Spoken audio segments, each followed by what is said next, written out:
This is an ntTV special report, The Perfect Storm. What started out as a Valentine's Day surprise soon turned into a statewide disaster as record snowfall hit Texas for the first time in over 50 years. Within 2 days, millions of Texans were subjected to freezing temperatures, rolling blackouts, and broken pipes and contaminated water, which not only contributed to the deaths of dozens, but also left Texas damaged, the effects of which still remain. Welcome to an ntTV special report. I'm Michaela Goose. What you just saw is what many experienced for days in what the nation is calling the perfect storm. Residents across the state of Texas sheltered within their homes and adapted as best as they could to the harsh conditions. While many homes suffered notable damages, the University of North Texas suffered only minor damages to buildings and facilities. I was able to talk to several UNT students and staff and learn about their experiences during the storm. Some are calling it Snowmageddon or Snowvid-19, but others are calling it a week they will never forget. No water, no electricity, and freezing temperatures caused problems Denton residents never saw coming. You know, I don't think we really realized it was going to be that bad until we started seeing the rolling blackouts. We were prepared for cold weather. Our systems generally could handle it, even down into the single digits. We might see a broken pipe here or there, but when you throw in that lack of power, it's a game changer. And the game was definitely changed. The rolling blackouts and freezing temperatures caused almost all of UNT's websites to go down and buildings across campus to go without heat or water, and that was only the beginning. Yeah, biggest thing is that they've had to bring those down because of the on-again, off-again nature of the power, and our generators unable to keep up with the cold. Generators just really could not handle the fact that we were down into the single digits for extended period of time. So diesel fuel problems, generator core, the blocks, the oil, all those kind of things struggling with those cold temperatures. Students living on campus were also feeling the strain of the once-in-a-century blizzard. So during the day, it was kind of more like summer or winter camp, just kind of chilling with friends, like playing games, like card games, whatever. But at night it was kind of stressful when the alarms kept going off because the alarms kept malfunctioning, there was no power, so it was just dark. I couldn't sleep. But UNT managed to rise above the strain and push through. Certain dining halls were able to stay open for the winter storm and keep students fed. Each day was a victory followed by a setback, and some of the setbacks we were looking at was obviously no heat inside the dining room. Limited power to some of our equipment. Always when there's an inclement weather condition, there is our resource of staffing becomes somewhat of an issue, but we were able to get a pretty strong plan together. Our directors really stepped up and made sure that we kept the main thing, which was good food and good service during the closure. Although the university had little damage, students living off campus were not as lucky. Residents at 33 Degrees North apartments off of Eagle Drive had a long weekend of rolling blackouts, busted pipes, and freezing apartments. Starting Sunday night, the power shut off continuously for multiple buildings, while others had rolling blackouts. On Wednesday, pipes started bursting and management was nowhere to be found. The Denton Fire Department had to be called to shut off water to the entire complex. Basically, they just had to go to everyone's door, break in, see if the water was working and the pipes were working, and then they had to leave our doors unlocked because 33 North wasn't answering and they wouldn't give them the ability to lock our doors. So I got home, my door was unlocked, all my stuff was left open for theoretically anyone to come in and take.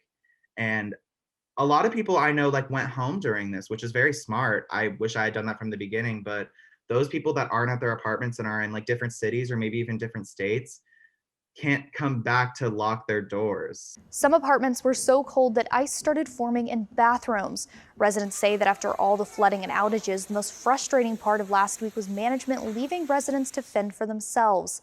Residents had to tweet at Denton Municipal Electric for a repairman to take a look at the complex's power grid. It's pretty much just been problems with management. They've not been communicative at all, haven't been responding to us, sent out emails claiming, they're on site in the office, here to help us. And the office was closed all last week. I'm back at my parents' house now, but from my understanding, it's still been closed this whole time. We reached out to 33 Degrees North to get their take on last week, and they declined to comment. Besides initial damages, residents also face the struggle of preparedness in terms of food. Much like the start of the COVID-19 pandemic, many faced empty aisles as others grabbed whatever they could get ready for the storm. Lines wrapping around stores like Walmart and Kroger have led to limited distribution to customers. These providers received less truckloads on a daily basis despite the demand for shoppers being incredibly high. To add to the fray, the source of the City of Denton's power supply brought confusion to many of its citizens. And as it turns out, Denton's Energy Center operates like a series of trade-offs. We recently reached out to Mayor GERALD HUDSPETH to clear up some questions. It produces energy that we sell at whatever the market rate is going, but we're also buying energy at the same time. So it kind of offsets. Mayor HUDSPETH also said that even though the energy works as a constant buy and sell market, the center itself has control on whether or not the city can get power. It does have a kill switch. So Denton Energy Center has a switch if all heck breaks loose and the City of Denton needs to disconnect from the grid, we can. And we can power about 75% of the city. Despite the City of Denton having control, the blackouts themselves were brought on by the order of ERCOT, the leading supplier of energy in the state. Texas began their hearings on Thursday against ERCOT. On that same day, the City of Denton filed a suit against the company when ERCOT released a plan to spread out the cost of damages to other market participants such as DME. ERCOT is using a protocol known as Uplift, a move Denton sees as an unconstitutional lending of credit which could cause the city to have to pay tens of millions of dollars. In the press release, the city claims that, quote, the Texas Constitution provides that a city has no power to lend its credit or to grant public money or a thing of value in aid of or to any individual, association, or corporation whatsoever. When we come back, we'll show you where we stand now after the storm and what Texas is doing to resolve the issues.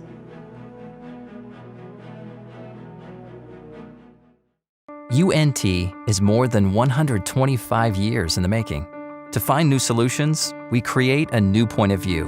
We know what's possible when creativity, originality, and independent thought converge. We're ranked a Tier 1 research university. We're home to excellence the size of Texas. Define your future at UNT and soar to new heights.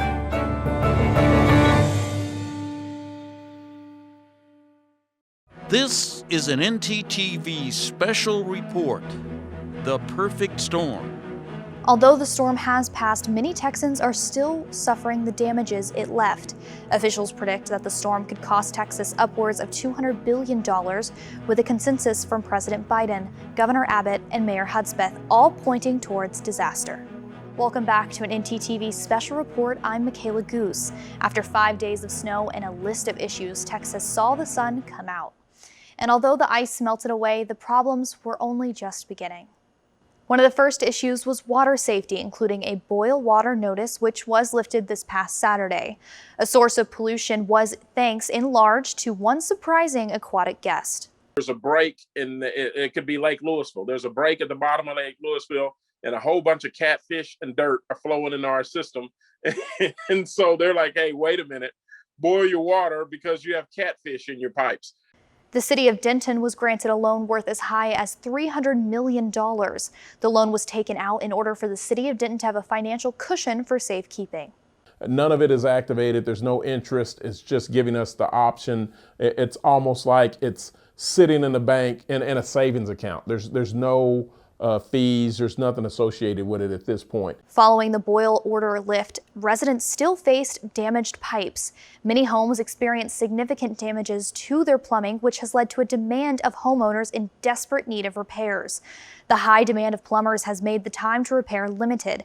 Now scammers are taking advantage of those in need, an issue which caught the attention of Mayor HUDSPETH.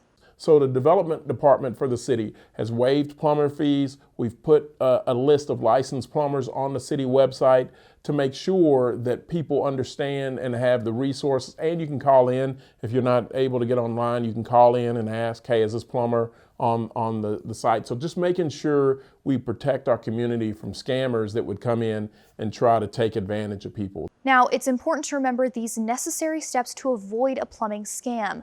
First, do not sign over any insurance proceeds. Second, ask for their proof of insurance as well as a license. Don't let anyone say, I don't have it on me. Finally, if they demand cash up front, find someone else. Using a credit card will help create the necessary paper trail. And with damaged pipes and clean water finding their way back, the rolling blackouts have left residents in fear over the future of the prices of their electricity bill. ntTV's Andrew Fancher has an update on what the Denton residents are going to pay. Most of us did experience the rolling blackouts, and of course the reason for those was a demand by ERCOT, the Energy Reliability Council of Texas, that we shed load. Winter Storm Uri swept over Texas on Valentine's weekend. 2 days later, she was accompanied by Winter Storm Viola, inflicting the largest state blackout since 2011. We had to purchase more power in the last 4 days than we have had the past 3 years. So it's a 10,000% increase. The sudden increase in power has raised a glaring question for Denton County residents. Will the electric bill remain constant? This month that we're in, we're all going to be billed at the rate that we already had in place, right? The rate that the city council set during the last budget cycle. To escape the winter crisis, Denton County pulled a short-term loan of an undisclosed amount. City Council will host another meeting on Tuesday to determine whether more money is needed. So the county would receive money for the cities, and then we would receive it from the county. In that instance, this short-term loan, we don't have this long kind of payment due that we can then, so we can address it that way. Our elected officials hope to get the necessary resources for our city. For ntTV News, I'm Andrew Fancher. As the damages of the storm worked towards a resolution, other effects halted the push to end the COVID-19 pandemic.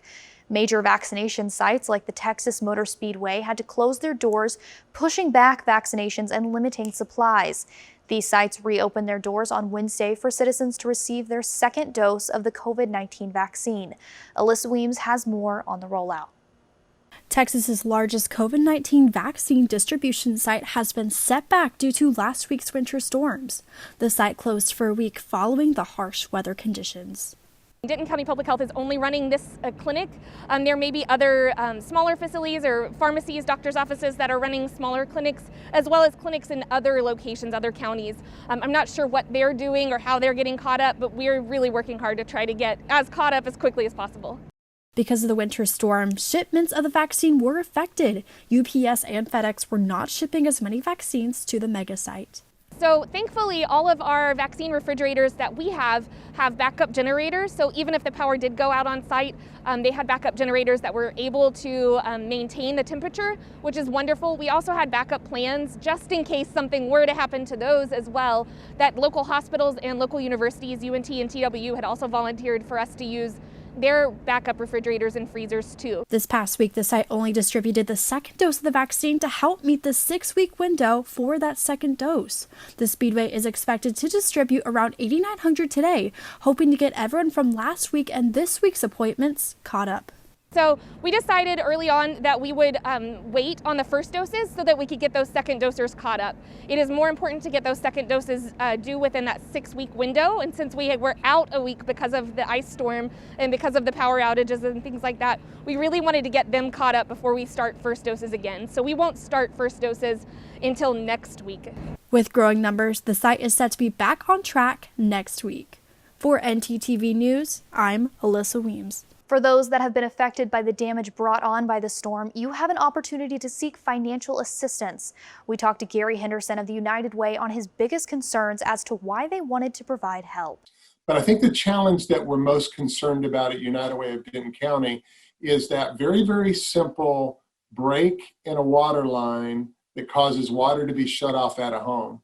To have someone have a roof over their head and have utilities running, that's the ground floor. That's the first basic level of comfort and ability we want to provide our residents here in Denton County. Money is still being raised, but United Way will be posting applications in the next few weeks on their website, and we will keep you updated as we learn more.